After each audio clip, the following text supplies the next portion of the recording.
Assalamualaikum warahmatullahi wabarakatuh. Waalaikumsalam. Selamat pagi kepada Ibu Rizky Nisfi Ramdini, Magister Sains, selaku dosen pengampu mata kuliah Praktikum Biokimia, dan selamat pagi juga kepada teman-temanku sekalian. Saya selaku moderator yang akan membimbing presentasi hari ini dari kelompok 3 yang beranggotakan ada Ratih, ada Tiles, ada Valen, ada Tri Rastuti. Tujuan dan manfaat uji karbohidrat. Tujuannya mengidentifikasi adanya gula pereduksi, mengetahui adanya gugus pereduksi pada monosakarida, dan juga menguji adanya polisakarida. Manfaatnya itu menjelaskan prinsip-prinsip dasar dalam reaksi pengenalan karbohidrat, juga mengetahui keberadaan adanya monosakarida, disakarida, gula pereduksi, dan polisakarida. Membantu mengidentifikasi bahan makanan yang mengandung karbohidrat. Karbohidrat seperti yang kita tahu adalah sumber energi, senyawa karbon yang banyak dijumpai sebagai penyusun utama jaringan tumbuhan, sebagai cadangan makanan yang disimpan dalam akar batang atau biji sebagai pati. Karbohidrat juga ditemukan pada setiap sel makhluk hidup yang berperan antara lain sebagai alat komunikasi sel.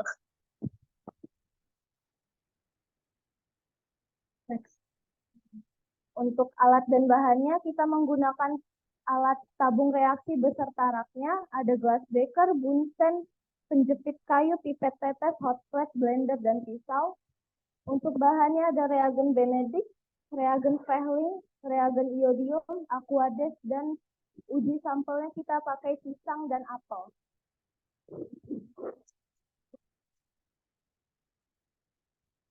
Untuk cara kerja uji Benedict, yang pertama kita siapkan alat dan bahan. Sampel dihaluskan menggunakan blender, beri aquades 50 ml, tuangkan 4 tetes sampel ke dalam tabung reaksi. Masing-masing tabung reaksi yang berisi sampel ditambahkan reagen Benedict sebanyak 6 tetes, kemudian digoyang-goyangkan. Panaskan melewatkan api bunsen selama 1 menit, lalu amati warna endapan yang terbentuk. Untuk cara kerja uji Fehling, yang pertama siapkan alat dan bahan, campurkan 1 ml reagen Fehling A dan 1 ml reagen Fehling B ke dalam 2 tabung reaksi. Sampel dihaluskan menggunakan blender dan diberi aquades 50 ml. Ambil sari 5 tetes, masukkan ke dalam tabung reaksi, aduk agar tercampur. Panaskan dalam water bath selama 1 menit, biarkan larutan dingin, perhatikan perubahan warna. Selanjutnya ada cara kerja iodium, siapkan alat dan bahan, sampel dihaluskan menggunakan blender,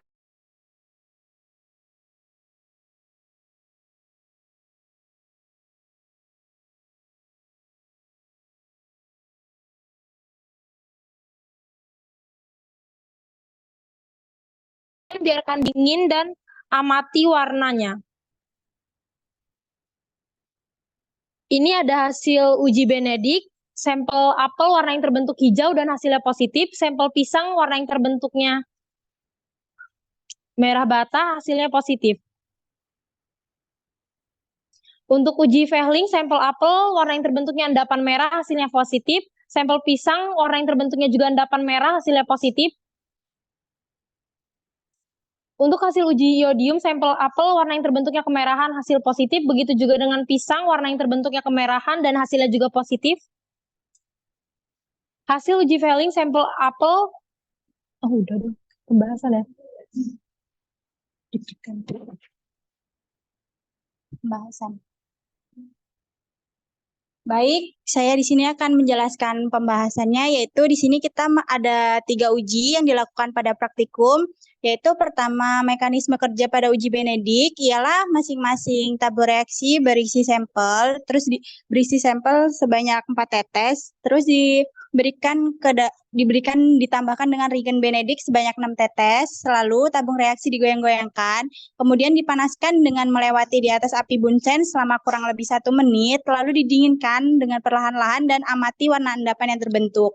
Pada mekanisme uji Fehling, yaitu campurkan 1 ml reagen Fehling A dan 1 ml reagen Fehling B ke dalam 2 tabung reaksi, terus tambahkan 4 tetes sampel yang sudah dihaluskan tadi, menggunakan Aquades 50 mili. Terus dipanaskan dalam water bath selama 1 menit, biarkan larutan dingin dan amati perubahan warna dan adanya endapan yang muncul. Pada mekanisme kerja iodium ialah sampel dihaluskan menggunakan blender, ditambahkan dengan Aquades 50 mili dan diambil sarinya sebanyak 4 tetes. Lalu dituangkan ke dalam 2 tabung reaksi. Masing-masing tabung reaksi yang berisi sampel tadi diberikan dengan reagen iodium sebanyak 6 tetes. Kemudian tabung reaksi digoyang-goyangkan dan dipanaskan dengan melewatkan di atas api Bunsen selama kurang lebih 1 menit hingga mendidih. Lalu didinginkan perlahan-lahan dan diamati warna yang terjadi. Pada uji Benedict, sampel apel ini menandakan terjadinya warna hijau setelah diberikan dengan reagennya dan dipanaskan di atas api Bunsen. Dan pada sampel pisang, warna yang terbentuk ialah merah bata setelah diberikan reagennya dipanaskan di atas api Bunsen. Dan pada reaksi uji Benedict tadi menunjukkan bahwa adanya kandungan glukosa pada kedua sampel. Terus pada uji Benedict sendiri, pada uji Fehling sendiri, sampel apel ini terjadi adanya warna endapan merah setelah diberikan reagennya dan dipanaskan dan reaksinya positif. Sedangkan untuk sampel pisang sendiri terdapat endapan merah setelah diberikan reagen dan dipanaskan dan reaksinya positif, yang dimana juga menandakan pada kedua sampel tersebut mengandung gula seperti glukosa atau sukrosa. Pada uji iodium sendiri, sampel apel menjadi warna kemerahan setelah diberikan reagen dan dipanaskan. Kemudian pada sampel pisang juga terbentuk adanya warna kemerahan setelah diberikan reagen dan dipanaskan. Yang dimana pada uji iodium ini yaitu ditandai dengan adanya warna kemerahan yang berarti positif membentuk senyawa amilopektin. Kesimpulan dari hasil uji ini yaitu karbohidrat itu adalah senyawa karbonil alami dengan beberapa gugus hidroksil. Pada senyawa-senyawa ini menyusun sebagian besar bahan organik di dunia karena peran multipelnya pada semua anggota kehidupan. Tujuan dari uji Benedict tadi ialah untuk mengetahui kandungan gula pada karbohidrat, yaitu pereduksi gula pereduksi yang meliputi semua jenis monosakarida dan beberapa disakarida seperti laktosa, maltose. Dan tujuan dari uji Fehling sendiri untuk mengetahui apakah hidrolisis berlangsung dengan baik. Pada tujuan uji iodium tersebut bertujuan untuk mendeteksi adanya kandungan amilum atau pati, yaitu polisakarida pada sampel. Sarannya adalah praktikan harus selalu mengikuti prosedur kerja percobaan yang ada dan harus membersihkan atau mencuci alat-alat yang sudah digunakan dengan bersih. Setelah itu digunakan agar pada saat metode selanjutnya tidak terjadi kesalahan atau kontaminasi pada sampel berikutnya.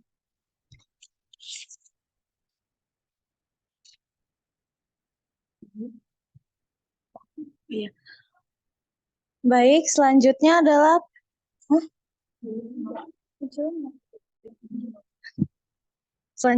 presentasi untuk uji lemak.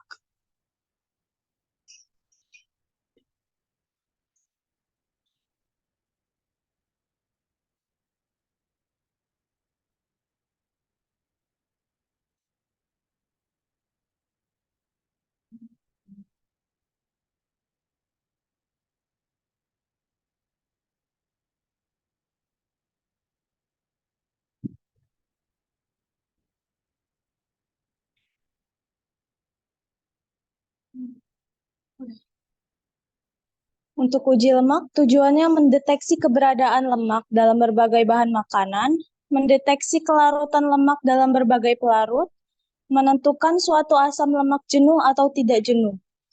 Manfaatnya mendeteksi keberadaan lemak dalam berbagai bahan makanan, mendeteksi kelarutan lemak dalam berbagai macam pelarut, menentukan suatu asam lemak jenuh dan tak jenuh.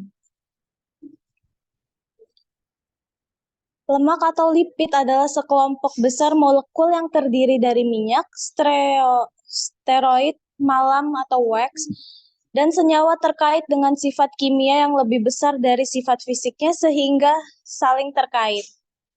Lemak umumnya tidak larut dalam air, tapi larut dalam pelarut organik seperti ether. Next. Udah.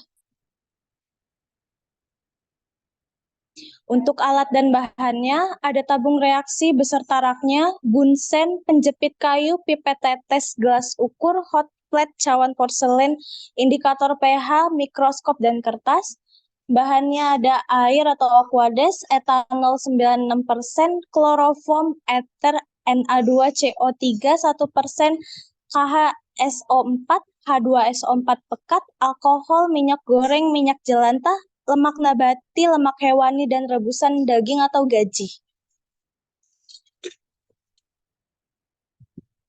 Dilanjutkan cara kerja uji kelarutan, yaitu yang pertama masukkan masing-masing 2 ml larutan air, etanol 96%,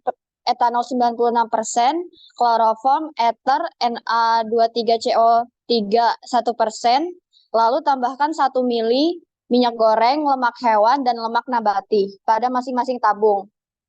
Lalu tutup mulut tabung reaksi dengan ibu jari, kemudian gojok, biarkan di rak selama 5 menit.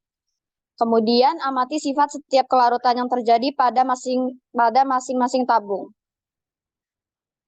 Lalu cara kerja uji keasaman yaitu masukkan masing-masing 1 ml sampel minyak goreng, minyak jelantah, lemak nabati ke dalam cawan porselen. Lalu masing-masing sampel diuji pH-nya menggunakan indikator pH, lalu catat hasilnya. Cara uji kristal kolesterol, yang pertama masukkan 2 ml kolesterol ke dalam tabung reaksi, kemudian tambahkan 2 ml alkohol 70%, lalu tabung reaksi dipanaskan hingga mendidih, kemudian didinginkan. Lalu larutan disaring dan endapan kristal yang terbentuk diamati dengan mikroskop. Kemudian cara kerja uji Grasspot, yang pertama siapkan 2 tabung reaksi, lalu diberi larutan uji sebanyak 1 ml, kemudian tambahkan 1 ml ether, lalu digojok. Kemudian ambil 4 tetes larutan tadi di dalam cawan, keringkan, lalu usap dengan kertas.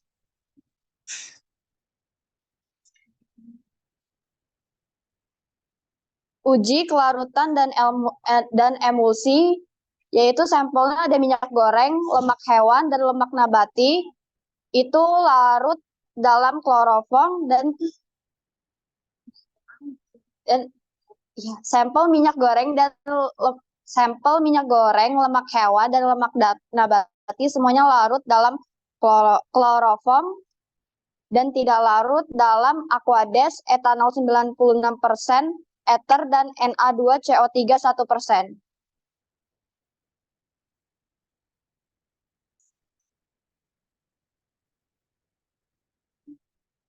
Lalu uji keasaman, sampelnya ada minyak goreng, derajat keasaman pH-nya 5,9, hasilnya asam.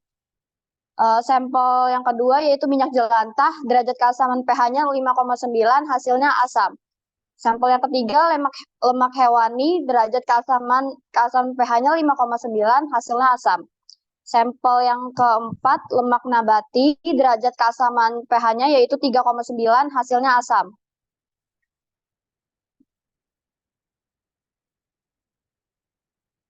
Uji Salkowski, sampelnya lemak hewan atau kolesterol, perubahan warna lapisan kloroform dan lapisan asam sulfatnya.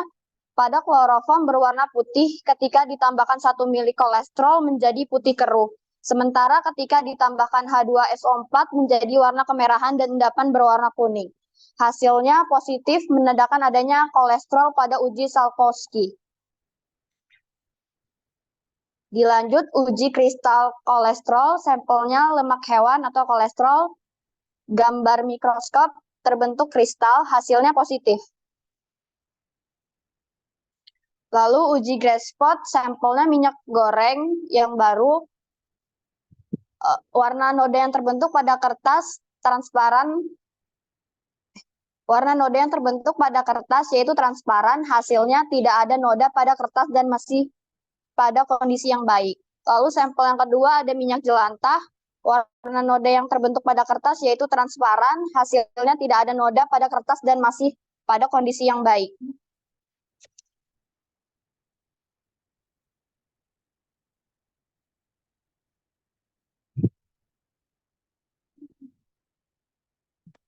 Pembahasannya pada praktikum kali ini kita menggunakan 5 uji, yaitu uji kelarutan dan emulsi, uji keasaman minyak, uji Salkowski, dan uji kristal kolesterol. Pada uji pertama yaitu uji kelarutan, sampel tidak larut pada pelarut air, etanol, ether, dan NaCO2, namun hanya larut pada pelarut kloroform. Dikarenakan kloroform merupakan pelarut lemak nonpolar. Pada pelarut Na2CO3, masing-masing sampel terjadi pemisahan menjadi 2 lapisan dan membentuk emulsi yang stabil karena asam lemak yang bebas dalam larutan lemak bereaksi dengan soda membentuk gumpalan putih seperti sabun. Yang kedua, mekanisme kerja uji keasaman ialah memasukkan masing-masing 1 mili sampel ke dalam cawan porselin, lalu diuji pH-nya menggunakan indikator pH, mendapatkan hasil yaitu semua sampel pH-nya asam. Mekanisme kerja uji Salkowski ialah memasukkan 2 mili kloroform, kemudian tambahkan 2 mili kolesterol, lalu diaduk, amati perubahan warna yang terjadi. Warna yang terjadi adalah warna putih keruh, lalu ditambahkan 2 mili H2SO4 pekat, lalu digoyang-goyangkan atau digojok dengan hati-hati. Warna yang terjadi adalah perubahan warna pada lapisan kloroform berwarna merah, sementara pada lapisan asam sulfat berwarna kuning. Yang keempat, mekanisme uji kristal kolesterol. 2 mili sampel kolesterol ke dalam tabung reaksi, ditambahkan 2 mili alkohol, kemudian tabung reaksi dipanaskan hingga mendidih, kemudian didinginkan, lalu amati dengan mikroskop. Ketika sudah diamati di bawah mikroskop, terbentuk adanya bentuk kristal pada sampel yang diamati, dan hasilnya adalah positif.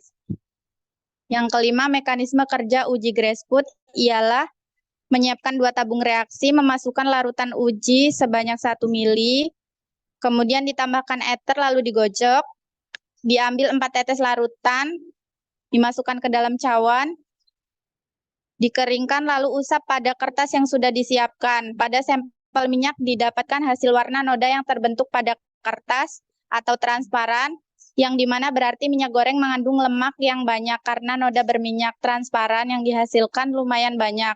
Begitu juga dengan sampel minyak jelantah. Warna noda yang terbentuk pada kertas transparan yang berarti minyak masih dalam kondisi yang baik dan bagus. Kesimpulannya, pada uji kelarutan, pada ketiga sampel minyak goreng, lemak hewan, dan lemak nabati hanya dapat larut pada pelarut kloroform dikarenakan kloroform termasuk pelarut nonpolar dan tidak dapat larut pada aqueous, alkohol, dan ether, tapi membentuk emulsi pada pelarut Na2CO3 1%. Pada uji Grassfood dapat disimpulkan bahwa makanan yang mengandung lemak yaitu adalah minyak goreng baru dan minyak jelantah.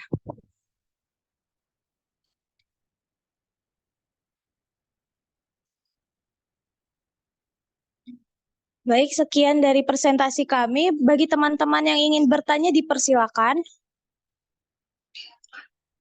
Jessica?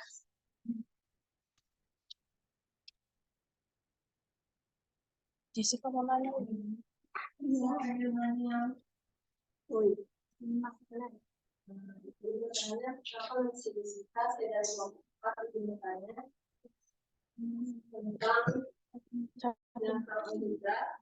Reaksi apa yang terjadi pada uji percobaan karbohidrat saat ditambahkan H2SO4. Oke. Nanti tuh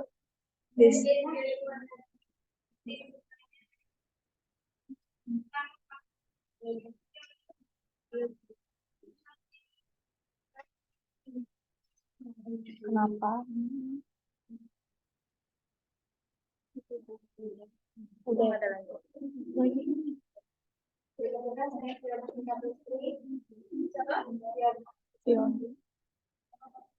Bagaimana cara membedakan lemak dan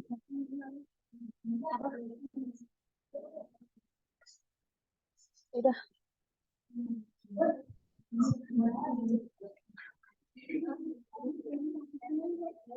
Oh iya boleh. Setia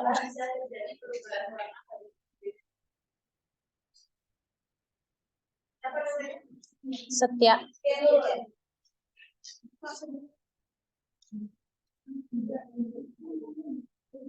Pagi.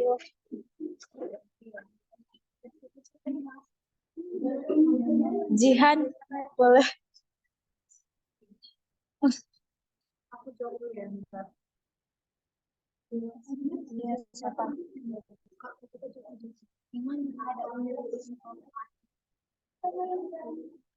Pada uji lemak mengapa sih perubahan? Emang apa sih? Mau dijawab langsung? Uji lemak nabati yang mana sih itu?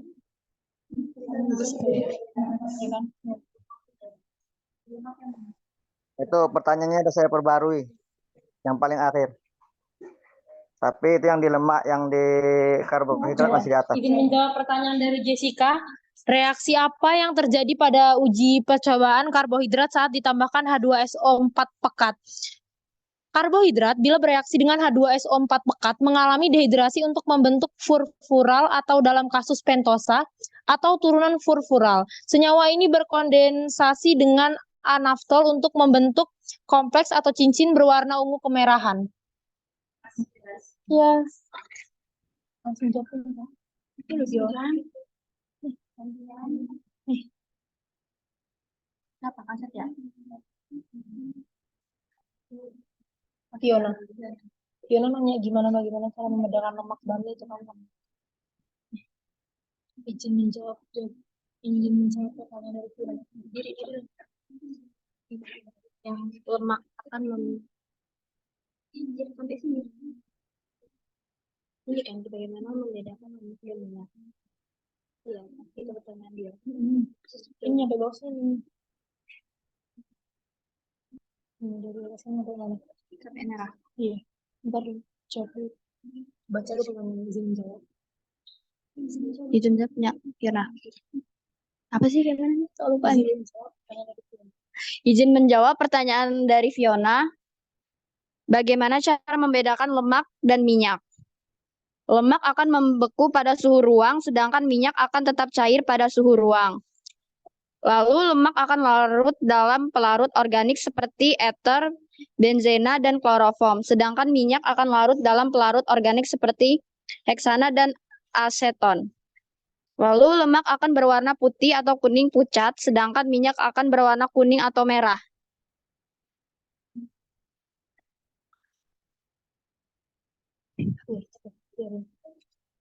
Dari siapa lagi tadi yang lupa saya? Udah dimatikan ya?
Izin menjawab dari pertanyaan Kasetya, mengapa bisa terjadi perubahan warna pada uji Benedict?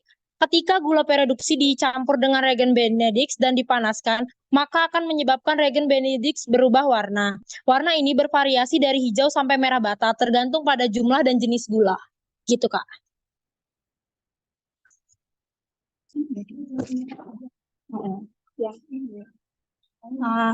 Di sini saya akan menjawab pertanyaan dari Kak Abiat, yaitu gugus produksi apa yang terdapat pada uji Benedict di uji karbon sehingga mampu mengubah warna pada sampel yang menghasilkan hasil positif.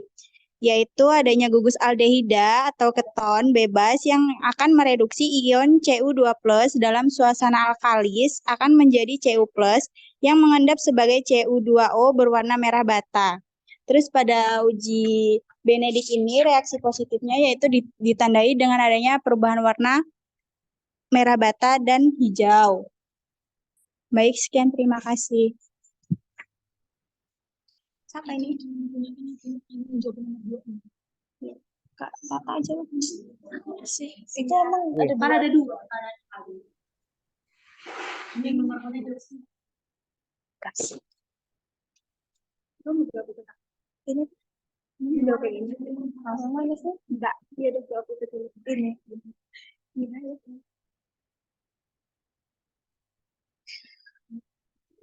Ini jawab yang mana? Jawabannya tadi. Kenapa beda ya? Udah loh, tadi yang barusan. Itu udah dijawab. Iya sih.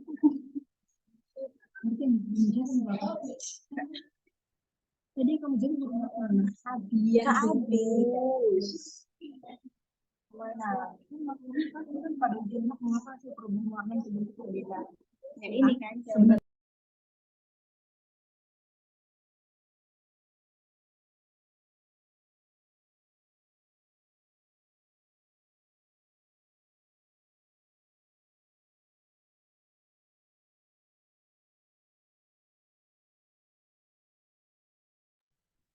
Pertanyaan kedua tuh pada uji kelarutan ya.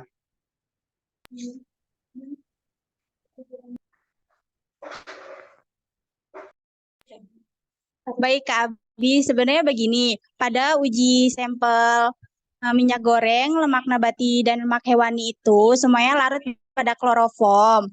Terus tidak larut pada aquades, etanol berapa? Etanol 96% dan ether. Dia itu di pada hasil aslinya terjadi pemisahan pada pelarut tersebut dan hanya larut pada pelarut kloroform tersebut. Gimana, Kak? Baik, sekian, terima kasih. Gimana teman-teman? Apa sudah menjawab semua pertanyaannya?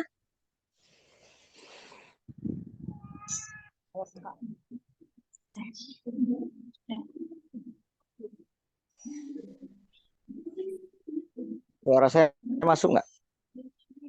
Oh ya Kak Desi. Desi.